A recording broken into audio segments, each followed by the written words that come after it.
बहुत बहुत नमस्कार आप सभी को। स्वागत है आप सभी का एक बार फिर से इंडिया के सबसे बड़े ऑनलाइन लर्निंग प्लेटफॉर्म अनअकैडमी पर। Welcome to all of you. मैं विपुल त्रिपाठी एक बार फिर से आप सभी के सामने हाजिर हूँ आज के सवाल की श्रृंखला को लेकर। आपको पता है कि आज के सवाल की श्रृंखला में हम लोग प्रश्नों के साथ डिस्कस करते हैं और आज का जो हमारा टॉपिक है वो फंडामेंटल राइट्स। लास्ट सेशन में हम लोगों ने प्रीएम्बल को कवर किया था, यानी प्रीएम्बल के सवालों को हम लोगों ने डिस्कस किया था। तो आप के लिए एक सवाल भी मैंने दिया था टारगेट के रूप में कि आप उस सवाल को हल करिएगा और कमेंट सेक्शन में उसका जवाब दीजिएगा। आप लोगों ने जवाब भी दिया था।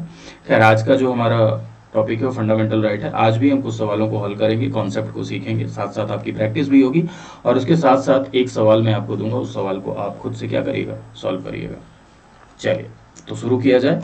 देखिए, एक लाइन आपके सामने लिखी है, रामधारी सिंह दिनकर की लाइन है।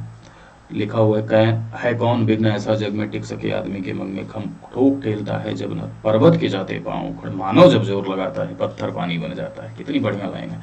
ये कहने का सीधा सा मतलब है सर कि मानव के लिए कुछ भी असंभव नहीं है ना। आपकी सोच जहां तक जाती है वो हर बात आप अचीव कर सकते हो, वो हर चीज आप प्राप्त कर सकते हो, है ना। ऐसा भी किसी ने कहा है कि आपकी सोच जहां तक पहुंचती है वो हर चीज आप अचीव कर सकते हो अगर आप जोर लगाते हो तो। अगर आप डेडिकेशन है आपके अंदर, ईमानदारी है अगर आपके अंदर। तो रामधारी सिंह दिनकर की लाइन हम लोग भी इसे पढ़ते थे अपने तैयारी जीवन के दौरान और मैंने इसीलिए दिखाया कि आप लोग भी इसे पढ़िए और इसको पढ़ के एक अंदर से एक मोटिवेशन आता है कि भाई देखिए कितने बढ़िया लगेंगे कि मानव जब जोर लगाता है पत्थर पानी बन जाता है। यानी मानव के जोर लगाने से पत्थर भी पानी बन जाता है। पर्वत के जाते पाँव उखड़ मानव जब जोर लगाता है, यानी जब मानव जोर लगाता है पर्वत के भी पाँव उखड़ जाते हैं। है कौन विघ्न ऐसा जग में टिक सके आदमी के मन में, यानी आदमी के मन में, आदमी के रास्ते में कोई भी विघ्न ऐसा नहीं है जो टिक सकता है। खम ठोक ठेलता है जब नर पर्वत के जाते हैं पाँव उखड़। कितनी बढ़िया लाइन है। तो इसीलिए मैं अक्सर कहता हूँ, आज एक बार फिर से बता रहा हूँ कि ईमानदारी से डटे रहिए, बिल्कुल भी निराश मत होइए। जरूर वो दिन आएगा जब आप अपने सपनों को पूरा करेंगे। खैर, इसी के साथ हम लोग आगे बढ़ते हैं। देखिए, सवालों की श्रृंखला के साथ चलते हैं। पहला स्टेटमेंट आपके लिए लिखा हुआ है कि ये दूसरा सवाल है, पहला सवाल इधर है, फंडामेंटल राइट से रिलेटेड है। मौलिक अधिकार का उल्लंघन करने वाली सभी विधियों को हाईकोर्ट और सुप्रीम कोर्ट अवैध घोषित कर सकता है। दूसरा कह रहा है कि मौलिक अधिकार सिर्फ व्यक्ति के विरुद्ध उपलब्ध है। तो यहाँ बहुत ध्यान से समझिएगा कि मौलिक अधिकार का उल्लंघन करने वाली सारी विधियों को हाईकोर्ट और सुप्रीम कोर्ट क्या अवैध घोषित कर सकता है। तो आर्टिकल 13 को अगर हम पढ़ेंगे तो ये चीज़ स्पष्ट हो जाएगी। आर्टिकल 13 का जो पहला क्लॉज और दूसरा क्लॉज है ये कहता है कि भाई चाहे कोई कानून या विधि संविधान बनने से पहले की है, चाहे संविधान बनने की बात की है, कोई भी लॉ, चाहे वो प्री कॉन्स्टिट्यूशनल हो चाहे वो पोस्ट कॉन्स्टिट्यूशनल हो, जिस मात्रा तक मौलिक अधिकार का उल्लंघन करेगा उस मात्रा तक शून्य होगा। और इस बात को चेक करने का अधिकार किसके पास होगा कि मौलिक अधिकार का उल्लंघन कर रहा है या नहीं कर रहा है। तो ये हायर जुडिशरी के पास होगा, यानी सुप्रीम कोर्ट और हाई कोर्ट के पास होगा। तो सुप्रीम कोर्ट, हाई कोर्ट इस चीज को चेक कर सकता है और अगर उसे लगेगा कि this is violating the fundamental right तो उसे अवैध घोषित कर सकता है। तो पहला वाला स्टेटमेंट आपका क्या है, राइट स्टेटमेंट है, ठीक है।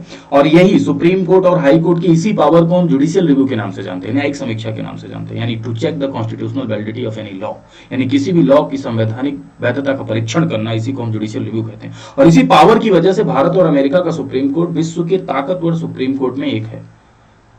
तो पहला स्टेटमेंट आपका राइट स्टेटमेंट होगा। दूसरे स्टेटमेंट पे आते हैं। दूसरा स्टेटमेंट कह रहा है कि मौलिक अधिकार सिर्फ व्यक्ति के विरुद्ध उपलब्ध है। भैया नहीं, मौलिक अधिकार देखो, फंडामेंटल राइट हमारे संविधान में सबसे महत्वपूर्ण अधिकार हैं और आपके लिए भी सबसे इंपॉर्टेंट राइट कहे जाते हैं। संविधान का सबसे इंपॉर्टेंट पार्ट है पार्ट 3, जहां पे फंडामेंटल राइट को मेंशन किया गया है।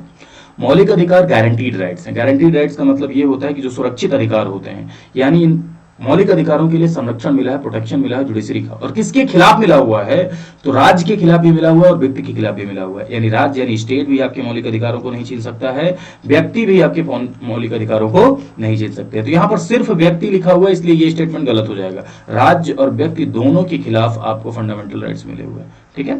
तो इसमें कौन सा सही होगा, तो इसमें पहला वाला ओनली वन क्या होगा, आपका सही जवाब होगा, ठीक। अगले सवाल पर हम लोग आगे बढ़ते हैं। अगला सवाल आपका क्या कह रहा है, देखते हैं। अगला सवाल कह रहा है कि 13(3) के तहत विधि में नहीं आएगा। तो आप ध्यान दीजिएगा कि जैसे मैंने अभी थोड़ी देर पहले चर्चा की कि आर्टिकल 13 क्लॉज 1 और क्लॉज 2 में कहा गया है कि कोई भी लॉ मौलिक अधिकारों के खिलाफ नहीं बन सकता।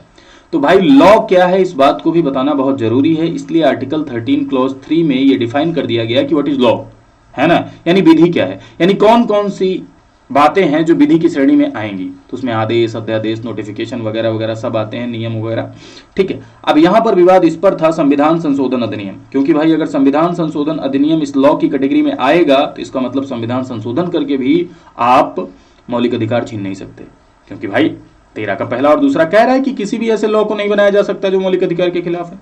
तो जाहिर सी बात है, तो मौलिक अधिकार तो पत्थर की लकीर हो जाते फिर, है ना। संविधान संशोधन करके उसे कम नहीं किया जा सकता था। तो यहां पर क्या किया गया कि भाई आर्टिकल 13 क्लॉज 3 में जो अभी की सिचुएशन है वो ये है कि कॉन्स्टिट्यूशनल अमेंडमेंट एक्ट, संविधान संशोधन अधिनियम, ये इसके दायरे में नहीं आते। यानी संविधान संशोधन करके मौलिक अधिकारों को रिपील किया जा सकता है, कम किया जा सकता है, ठीक है।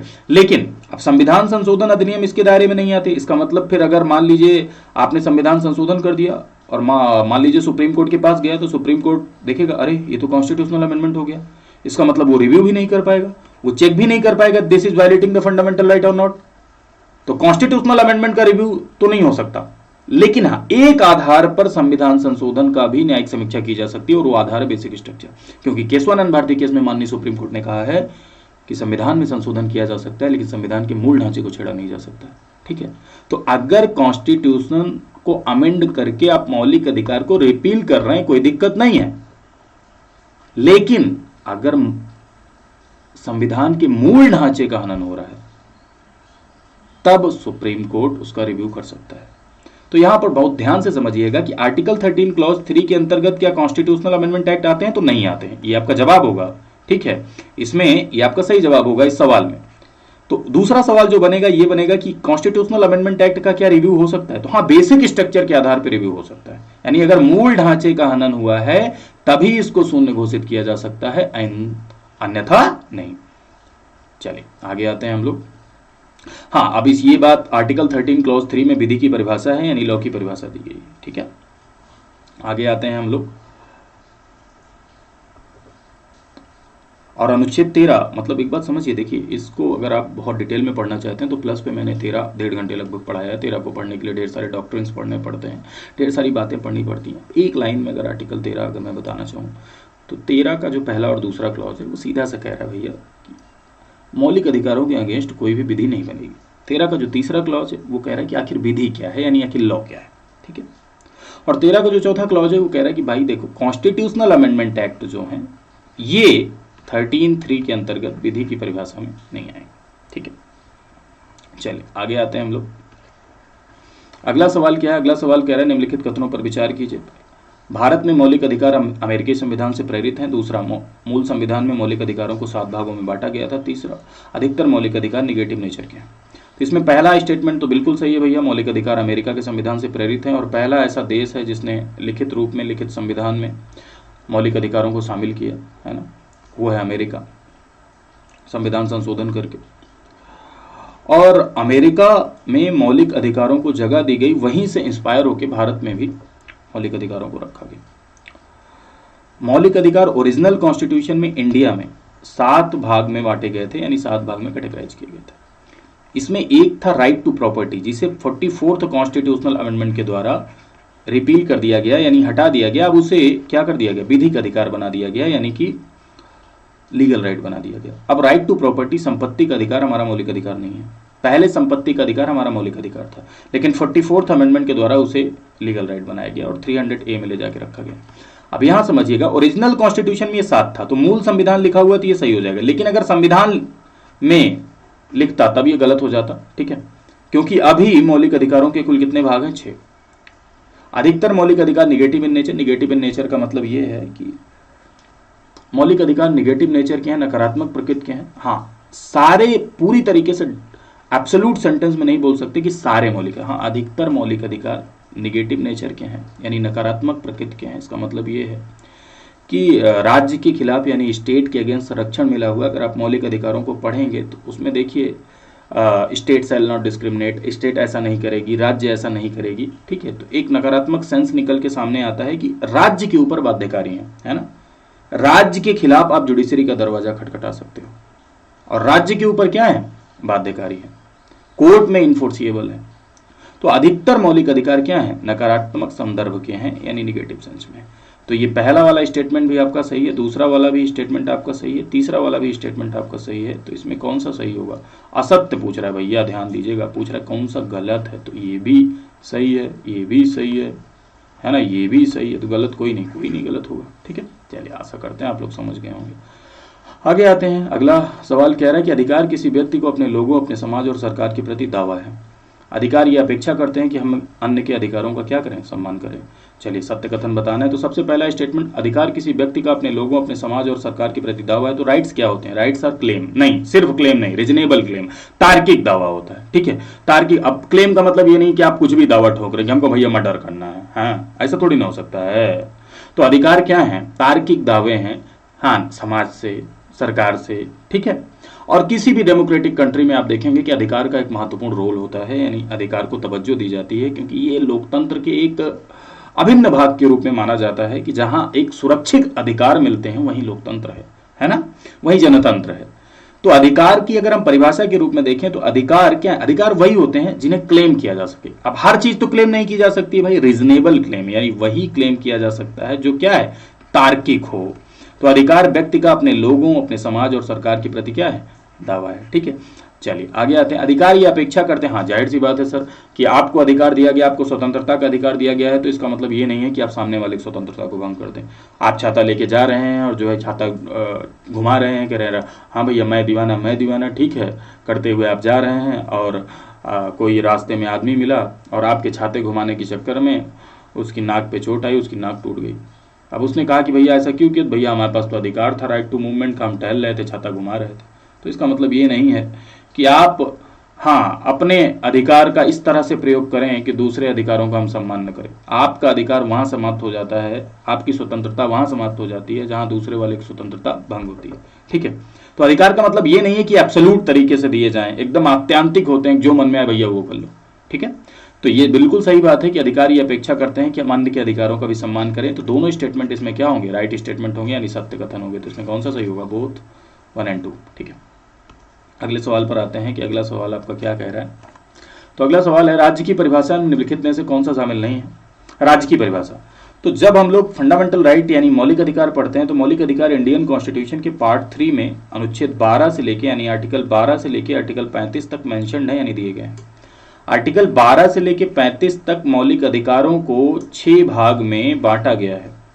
6 भाग में बांटा गया है, जिसमें हम लोग देखें 14 से लेकर 18 तक हम लोग समानता का अधिकार पढ़ते हैं, 19 से 22 तक स्वतंत्रता का अधिकार, 23-24 शोषण के विरुद्ध अधिकार, 25 से लेकर 28 तक धार्मिक स्वतंत्रता का अधिकार, 29-30 कल्चरल एंड एजुकेशनल राइट्स यानी शिक्षा और संस्कृति संबंधी अधिकार, और 32 राइट टू कॉन्स्टिट्यूशनल रेमेडीज यानी संवैधानिक उपचारों का अधिकार। ये 6 हैं।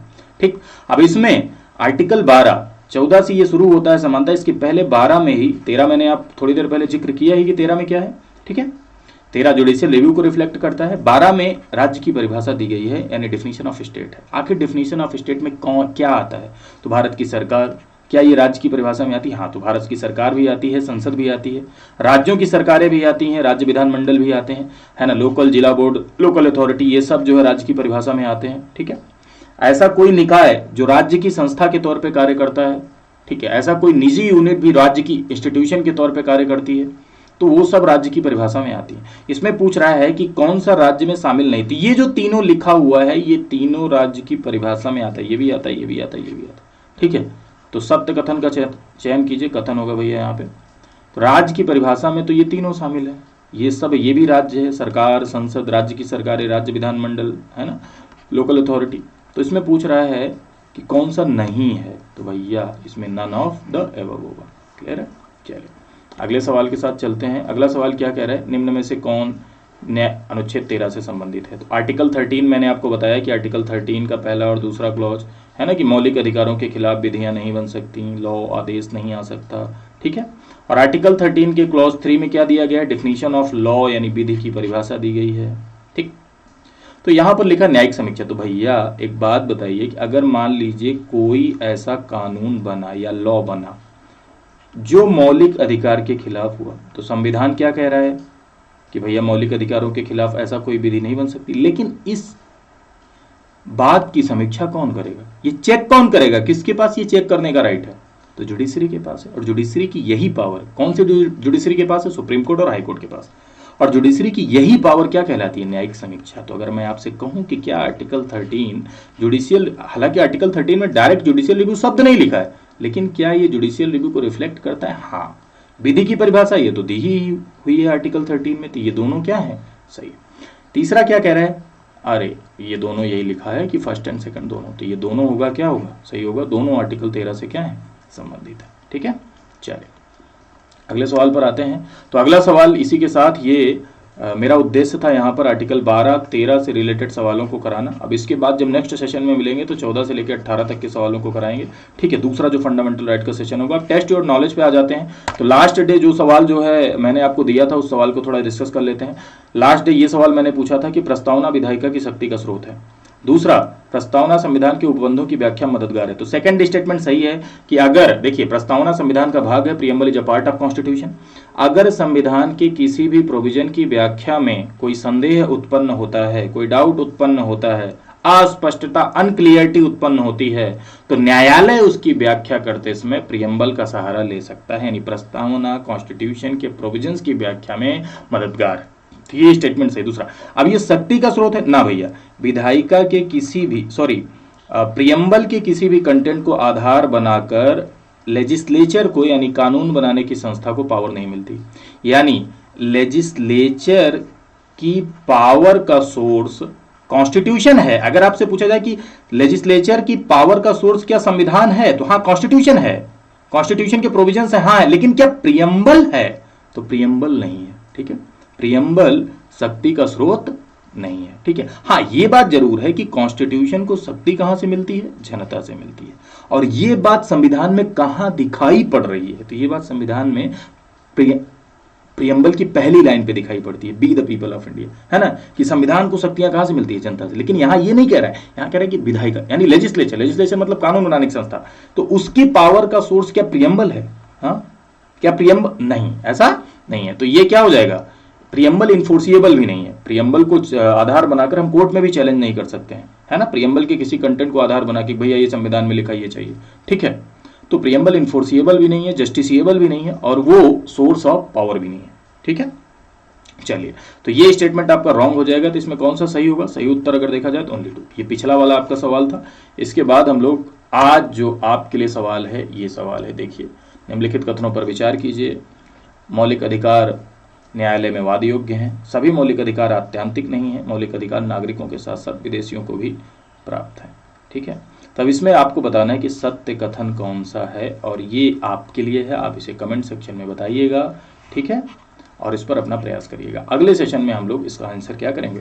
डिस्कस करेंगे। इसी के साथ इसको विराम देते हैं, आज की श्रृंखला को। कुछ बातें और है, उस बातों को समझ लेते हैं कि जैसे आप लोगों ने अभी देखा, वैसे ही अगर आप फ्री सेशन ज्वाइन करना चाहते हैं, ऐसे सेम जैसे अभी आप लोगों ने देखा कि इस सेशन में हम लोगों ने सवालों के साथ डिस्कस किया है, तो वैसे ही लाइव मेरे साथ जुड़ना चाहते हैं, लाइव डिस्कशन का आप पार्ट होना चाहते हैं और सवालों को सॉल्व करना चाहते हैं, बिट डिस्कशन, सिर्फ प्रैक्टिस ही नहीं होगी, चर्चा भी होगी सवालों पर। ठीक है, यानी कॉन्सेप्ट भी हम लोग सीखेंगे सवालों के साथ। तो ऐसे डिस्कशन के लिए आप मेरे साथ जुड़ सकते हैं अनअकैडमी लर्निंग एप्लीकेशन पे। अनअकैडमी लर्निंग एप्लीकेशन डाउनलोड करिए और वहाँ पर मुझे फॉलो कीजिए, और वहाँ पर जब भी मेरी फ्री क्लासेज होती हैं, अभी जो मेरी फ्री क्लासेज चल रही हैं वो 10 AM पर चलती है सुबह, है ना। अनअकैडमी लर्निंग एप्लीकेशन डाउनलोड करेंगे, वहाँ 10 AM पे जाएंगे तो फ्री लाइव क्लास में एंटर करेंगे, तो वहाँ पर आपको मेरी क्लास दिखाई पड़ेगी। तो उसमें जाकर आप लाइव मेरे साथ जुड़ सकते हैं और सवालों का आनंद ले सकते हैं, सवालों की श्रृंखला का आनंद ले सकते हैं।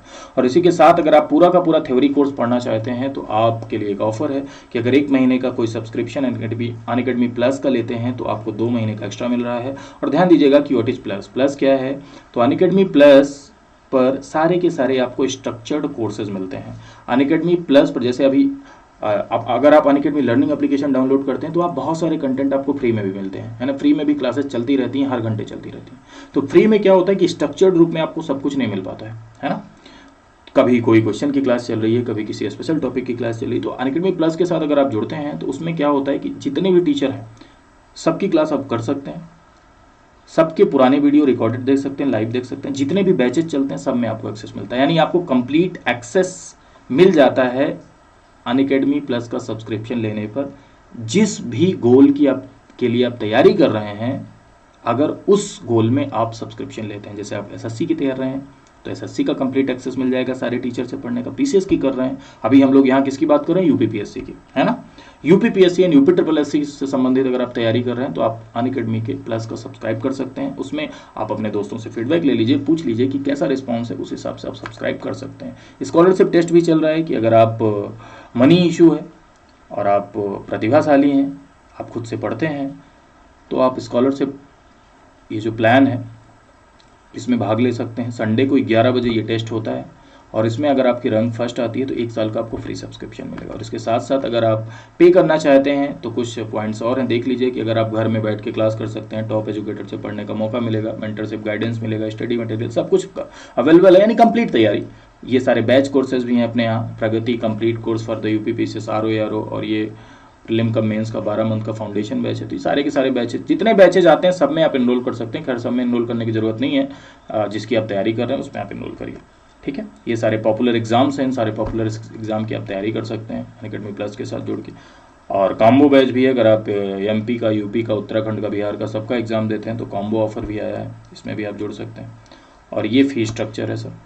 ये रेफरल कोड अगर आप लगाएंगे तो 10% का डिस्काउंट मिलेगा वीटी लाइव। अगर मनी कोई इशू नहीं है ना, पैसा अगर कोई मुद्दा नहीं है तो बहुत बड़ी फीस नहीं है। 1 साल की है 6,300 रुपये और 2 साल की है 7,560 रुपये, ठीक है। 7,560 रुपये में आपको कंप्लीट जीएस मिलेगा और कंप्लीट जीएस में आप सिर्फ एक एजुकेटर नहीं, सारे एजुकेटर से पढ़ सकते हैं। एक सब्जेक्ट के 3-3 एजुकेटर पढ़ाते हैं, जिससे मन करे आप उससे पढ़िए, जिसका कोर्स मन करे आप उससे देखिए। ढेर सारे हर हफ्ते बैच स्टार्ट होते रहते हैं, आप बैचेज में एनरोल करके पूरा कंप्लीट तैयारी आप कर सकते हैं, ठीक है। तो ये है 7,500। कुछ ऑप्शनल सब्जेक्ट भी अवेलेबल है। तो चलिए इसी के साथ आज के सेशन को विराम देते हैं। बाकी अनअकैडमी लर्निंग एप्लीकेशन अगर आप डाउनलोड करेंगे तो वहाँ पर जाने के बाद आप स्पेशल क्लासेस, फ्री क्लासेस देखिए। वहाँ अगर आपको अच्छा लगता है तो आप प्लस के साथ भी जुड़ सकते हैं। Thank you to all of you. आशा करते हैं कि आपने सेशन को एंजॉय भी किया होगा और नेक्स्ट सेशन के साथ हम जल्दी मिलेंगे। नमस्कार।